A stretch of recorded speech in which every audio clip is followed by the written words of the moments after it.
Imagine a city so packed that every street feels like rush hour. Every neighborhood teeters on the edge of bursting, and getting to work feels like a mini survival challenge. That city is Manila. With over 43,000 people per square kilometer, it is the most densely populated urban area on Earth. Pollution, traffic jams that stretch for miles, and public services stretched thin. Manila has become a pressure cooker of modern urban chaos. But something massive is underway. A project so ambitious, it's being called the project of the century. The Philippines is building its very first underground metro system, one that could transform how millions live, move, and breathe in the capital. And the story behind this mega project is far more dramatic than you'd expect. To understand why this subway matters, start with a simple number, 42. That's the number of square kilometers that make up the city of Manila. It's tiny, about 4/5 the size of Luxembourg.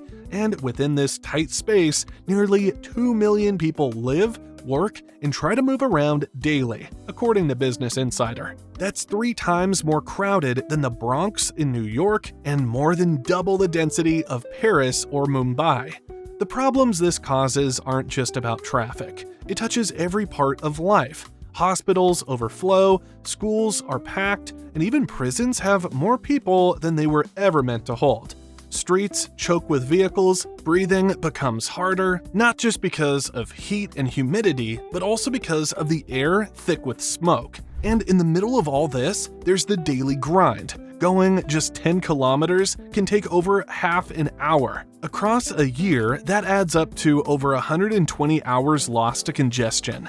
That's 5 entire days spent just sitting in traffic. The roots of this problem run deep. Manila wasn't built for this many people. Its colonial design wasn't meant to hold a population that now rivals entire nations. After the Philippines gained independence, the city kept growing, but the roads, rails, and spaces didn't keep up. Slums expanded, floodwaters rose. Buildings went up fast and cheap, some unable to survive earthquakes or typhoons. The city tried to adapt, but its size and layout kept pulling everything back. Even past attempts to move the capital, like the creation of Quezon City in the mid-20th century, only partly succeeded. Government agencies split locations, logistics got complicated, and Manila stayed crowded. And as decades passed, the need for a deeper solution became harder to ignore. If you're enjoying this deep dive, hit that like button and subscribe for more real-world mega project breakdowns and the stories behind them. Now, back to what might be Southeast Asia's boldest subway plan yet. By 2017, the pressure in Manila was undeniable. Roads couldn't hold the traffic, and city services buckled under the weight of the population. Something had to give. That's when the Philippine government launched one of its most aggressive infrastructure drives in history. Build, build, build. This wasn't just a slogan, it was a sweeping national effort to rebuild the country's bones. Roads, bridges, airports, railways, and more. At the center of this movement was a vision, not just to fix Manila, but to stretch growth beyond it. The capital had become too full, too chaotic. The idea was simple. Make it easier for people and businesses to move, and the rest of the country would breathe easier. But among the dozens of planned projects, one stood out: the Metro Manila subway. This wasn't just another train line, it was the country's first underground metro system, a major shift from the road-heavy transport networks of the past. It would cut through Metro Manila without disturbing its crowded surface, connecting key districts, and even linking to the international airport. The plan was big, fast, and bold, but what made it possible wasn't just ambition, it was funding and foreign partnerships. Japan became a critical player, stepping in with financial support, engineering expertise, and earthquake-resistant technology. This wasn't their first time helping with urban transit, and their experience gave the Philippines a much-needed edge. The partnership brought global standards into a city that had long lagged behind. As bulldozers rolled out and tunnels began to take shape, the subway transformed from a dream into a real plan on paper and ground. The goal wasn't just better transport, it was to unlock the capital, unburden its future, and change the face of Philippine infrastructure forever. The Metro Manila subway isn't just another transport project, it's a first of its kind, an underground railway that cuts across one of the most crowded urban zones in the world. Stretching 33 kilometers from Valenzuela in the north to Parañaque in the south, this massive tunnel will eventually become the backbone of daily movement for Metro Manila. Philippines news agency reported that the rail line is designed to serve over 800,000 passengers every single day, drastically reducing the time people spend stuck in traffic or waiting for buses and jeepneys that crawl through the city's congested roads. Unlike surface-level transport, this subway dives beneath the chaos. It bypasses areas that are impossible to build on above ground, especially in central Manila, where there's simply no space left.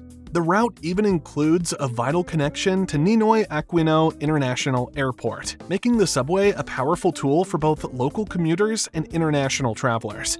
Each station is being engineered with modern safety features, from platform screen doors to earthquake-resistant construction. It's not just about convenience, it's about building something strong enough to last in one of the most disaster-prone regions in Asia. The tunnels are being reinforced with Japanese technology that's proven to hold up under stress, both natural and man-made. The construction officially began in 2019, starting in Valenzuela City. Progress hasn't been as fast as hoped. By August 2024, only about 16% was completed, but the vision remains intact. Partial operations are expected by 2028, with full completion projected around 2032. Delays, setbacks, and budget challenges have all made headlines, but the blueprint hasn't changed. This is a long game, and when finished, this subway won't just be a transport fix. It'll be a symbol of how Metro Manila plans to move forward, not just functionally, but economically and socially too. The Philippines isn't building this subway alone. Behind the scenes is a powerful partner, Japan. Through the Japan International Cooperation Agency, JICA, Tokyo stepped in with billions of dollars in loans, technical guidance, and engineering support. But this isn't just a financial handshake. It's a strategic partnership rooted in long-term regional ties and a complex past. The loan agreement for the subway was signed in 2018. Construction officially started a year later, and Japanese companies took the lead in tunneling, planning, and outfitting the system. Japan didn't just supply money, it brought in engineers who understand what it takes to build railways under pressure, literally. Their experience with seismic design became essential. Manila sits in an active earthquake zone. Without Japan's input, the subway's deep tunnels could become a risk rather than a solution. But there's more to the partnership than numbers and blueprints. There's history, especially around World War II, when Japan's occupation of the Philippines left scars still felt today. Some see this collaboration as a kind of quiet reparation, a way for Japan to support a country it once harmed by helping build a better future. In many ways, this subway stands on more than steel and concrete. It rests on decades of complicated diplomatic effort. Japan also helped with other parts of the Build program, including the North-South Commuter Railway and studies for other key infrastructure. These aren't just projects, they're pieces of a regional puzzle. Japan's involvement ensures international standards, safety, and oversight, which gives the project more stability than many local efforts of the past.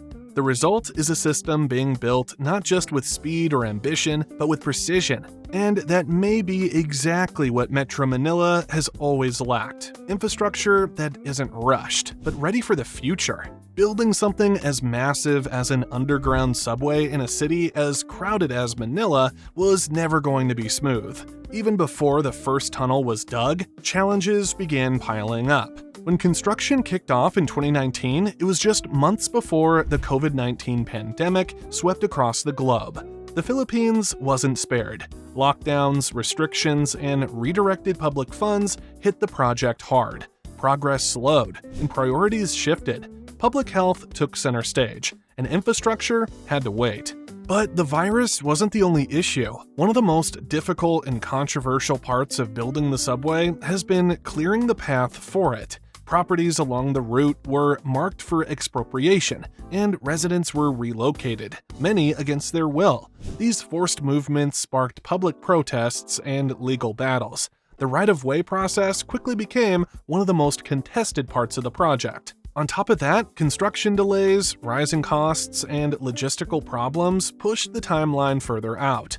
By mid-2024, the subway was only 16% done, with hopes of partial operation by 2028. Critics questioned whether the project would ever be finished as planned. Despite this, the government has continued pushing forward, believing the long-term benefits will outweigh the early struggles. But trust from the public still hangs in the balance. If the Metro Manila subway is completed as planned, it won't just change how people move, it could change how the country grows. Metro Manila has long been the economic heart of the Philippines, but it's also a bottleneck. Roads are jammed, housing is tight, and businesses lose money from delays and gridlock. This subway could be a release valve. By making commuting faster and more reliable, people could live farther from the city center without sacrificing access. That would open up growth in surrounding areas, reduce overcrowding, and ease pressure on Manila's crumbling infrastructure. It's not just about transportation, it's about shifting how and where people live and work. Environmental impact also matters. Fewer cars on the road means cleaner air and lower carbon emissions. With proper integration into existing rail and bus systems, the subway could become a green backbone for urban mobility. There's also the economic boost. Jobs from construction, investments in surrounding areas, and improved logistics could lift communities that have long been left behind. The subway could serve as proof that the country can deliver on big promises, attracting even more investment. If it works, the Metro Manila subway won't just fix traffic, it will shape the future of how the Philippines builds, lives, and connects. I'm really grateful for your time and attention. I spend hours curating the best information possible for you and then try to present it in an entertaining way. So if you appreciate that, it would be awesome if you could buy me a coffee so I can caffeine up and make more videos like this. Don't forget to like, subscribe, and hit the bell. Next up, Singapore is building $100 billion of artificial islands. You won't want to miss it.